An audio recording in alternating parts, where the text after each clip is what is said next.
lot lighter than they were, though, wasn't it? Ain't it?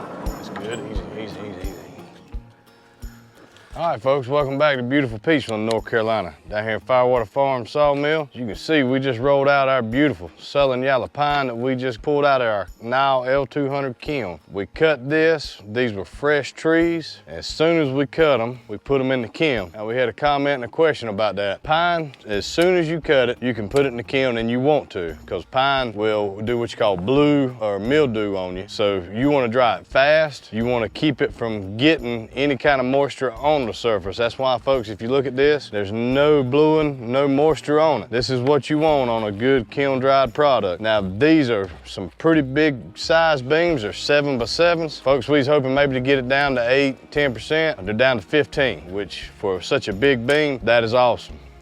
Right at 2 weeks in the kiln to dry this. Might have been a few days shy of 2 weeks, but we were trying to more or less plan for a 2-week drying cycle on this. Now, hardwoods, one thing about hardwoods, you can cut it and you can dry it straight into the kiln. It's not recommended, and this is the reason why. You gotta dry hardwoods at a slow rate. If you dry it at a fast rate, like we did this pine, the grain in hardwoods is so dense, you end up just destroying your wood. When I say destroy it, you will warp it, you will cup it. It will not be a good product. Now, you can take hardwoods, according to Nile, and put it in the kiln after you get done cutting it, but the drying cycle will take you so long. It might take you 8, 10 weeks to dry some 4/4 or 6/4 boards, where at that point it's not really that cost effective. You're better off on hardwoods to cut it, sticker it, set it somewhere out of the rain, and let it air dry down to a 20 to 25% moisture content. When you do that, you just saved yourself, say, 3 to 6 weeks in the drying process in your kiln, and that saves you a lot of money because you can let it sit outside and air dry naturally,